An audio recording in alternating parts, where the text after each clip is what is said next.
Okay, time for Samantha. Gentlemen, I'm going to teach you what most of our fathers don't teach us. I'm also going to teach us what most of our mothers don't teach us.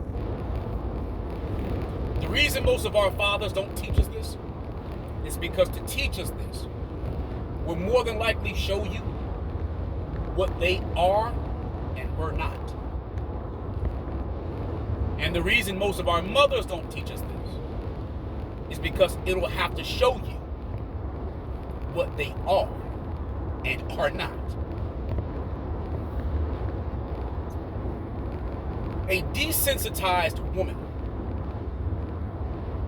is a woman who is incapable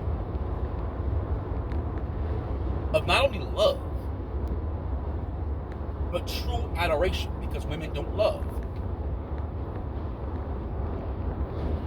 The way that you know this to be the truth and to be the case, to be factual and evident, is because once a woman desensitizes vaginally, she also desensitizes emotionally. People call it, they become incapable of bonding. Well, bonding is connection. So they become incapable of true connection. Pair bonding, as they call it. But it's even worse than that. They become incapable of loving themselves. And the word that we'll use for that is self-preservation. See, most people in the red pill community thinks that they're not capable of bonding with a man or their children. No, my gentlemen. Correction. They're not even capable of bonding to and with themselves. Yep. It is why they become very volatile sexually. Because they're so desensitized, they can't feel anything. It's why it takes extreme things and extreme punishment and extreme measures or feelings to feel something. It has to hurt to feel good. That means it's desensitized. And women connect to the heart through the vag, the same way males connect through the mind, through the penile. When a woman feels good to us, gentlemen, we think that we love her. When meat feels good to a chick, she feels like she loves us. When we don't think something, we don't connect to it. When they don't feel something, they don't connect to it. The way you vet women like this is by what they offer you. And don't make the mistake of thinking that a rejection is not an offer. You see, when a woman offers you her body before she offers you her service, she's a fuck piece. When a woman tells you that she doesn't want to give you her body so that you don't see her as a fuck piece, it means she is a fuck piece, because that is where her head is. The reason you know this to be case, and point, and fact, is because if she's not offering you anything before she either accepts or refuses her body, it shows you that she was not intending on offering you anything, that she was waiting for you to make an offer. So for her to refuse or accept your offer, it is not about you, because you are offering it. It is about her.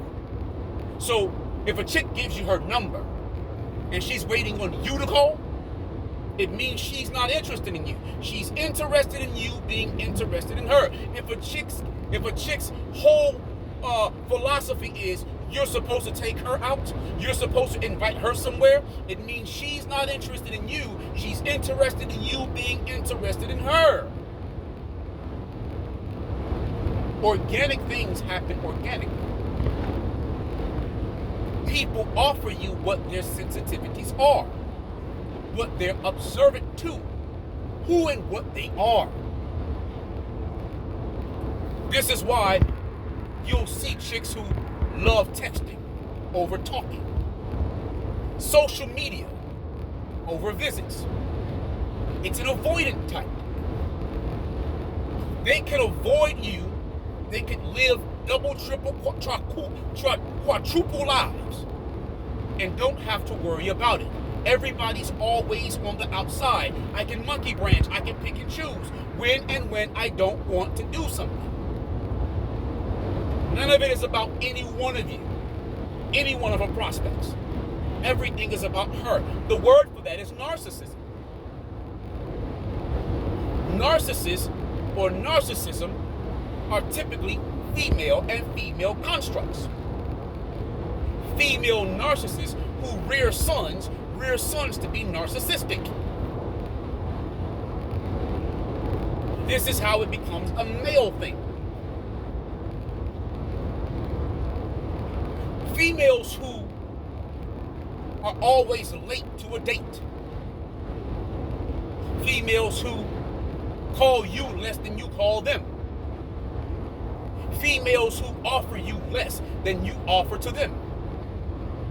Females who don't look up to you even when you have more than them. It is impossible for them to be into you. The reason most of us have hard times with this, like I always say, and I will continue to say, is because we were raised by women like this. I'm sorry, I keep using the word or term raised. We weren't raised, we were lowered. We were reared by women like this, by females like this. Our mothers. Yes, indeed, gentlemen. If your mother has more ex-boyfriends and ex-lovers than husbands, she was a fuck piece. She was what I'm describing to you.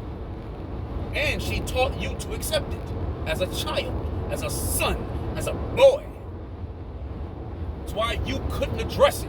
It's why you couldn't complain about it. It's why you weren't her main factor in doing any of it. Translation, if she's had boyfriends and you didn't have a father figure, she wasn't living for you. You just happened to be living with her. So when you meet women, if you've grown up under this dichotomy, if you were lowered to this position, when you meet women, it's why you don't think highly of yourself, confident, secure within who and what you are. It's why you don't feel confident enough to address it and check it and walk away.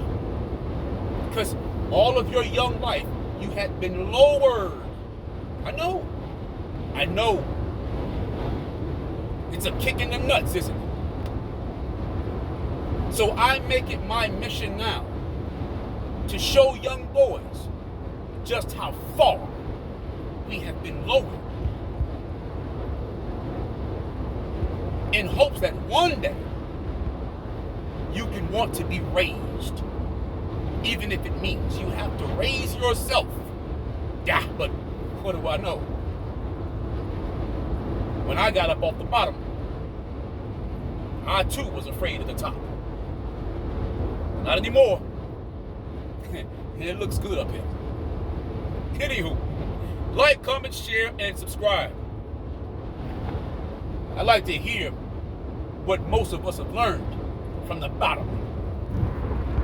That way, when I throw you this rope, you grab hold of it and you get to climbing, my guy. And until I see you up here, man, time out.